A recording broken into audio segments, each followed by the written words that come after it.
So here we have the Volkswagen Touran DSG, which is the automatic on a 67 plate. I'm going to start off by showing you around the outside of the car, and then we'll hop in and run through some controls on the inside. But from the outside, you can see it's a 5-door car with alloy wheels and tinted windows.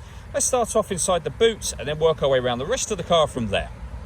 As we approach the back of the car, you'll see we have reversing sensors. Currently all 7 seats are in place, so this is the amount of boot space you have as a 7-seater. Let me show you what it's like with the 2 rear ones folded down. As you can see, you get loads of extra space when you do that. You can fold down the remaining 3 seats as well, should you wish to increase this space even further. Okay, so we're just going to work our way back round to the front of the car, and then we'll hop in and run through some controls on the inside. But now that we've done a full circle of it, you can see it's in excellent condition the whole way round. Just briefly before we climb in, I think it's what we're seeing the interior from this exterior point of view. There's plenty to run through on the dashboard, so let's hop in and we'll do that right now. Okay, now that we're inside the car, we're going to start with the dials. On the left-hand side, we have the rev counter, and on the right-hand side, the speedometer and fuel gauge. In the middle, you can see the total miles for this car. They are 16,265. Above that, we have a digital readout for the speedometer. That's the driving data menu that we're on at the moment, so you can get various bits of trip computer and fuel economy and car information displayed up here. There are other menus available as well. So we have assist systems, navigation, your audio, telephone, vehicle status, and then back round to where we started a moment ago. And the buttons that I was using to do that are here and there. We've also got phone controls, including voice activation for the phone, and stereo controls. Stereo controls continue on the left, along with cruise control. When you set the cruise control, hit that button just there, and this car is able to maintain its own distance between itself and the car in front, both speeding itself up and slowing itself down according to the car in front's speed.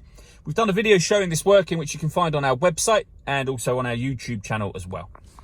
Over in the centre, we have the touchscreen for the car. This is where you can access satellite navigation, amongst other things. And again, we've done a video showing the satellite navigation working on our YouTube channel and website. You can access your music here. So we have the radio.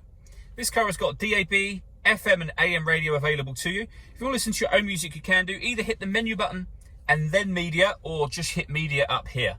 At the moment, nothing is connected, but you can connect up all of those different things you can see being displayed now, and they include Bluetooth audio. So once you pair a phone up, not only can you make and receive phone calls, you'll also be able to stream your music wirelessly as well. To pair a phone, just hit phone and then find mobile phone from there. We're not going to do that for now, of course. Working our way down, we have dual zone climate control, so you can adjust the passenger and driver temperatures. You can increase and decrease the fan speed and determine where you'd like the air to be distributed within the car. When you're happy with those settings, that button turns the air conditioning on, and it will turn it off again as well. Or you can hit auto. The car will now take control of the fan speed and the direction of the air to maintain the temperatures that you've asked for. To override that, just readjust the fans at any point in time and put it back on your own setting up here. We can turn the parking sensors on and off. We can turn off the stop and start. This car is designed to cut out when it's stationary in traffic to save you fuel.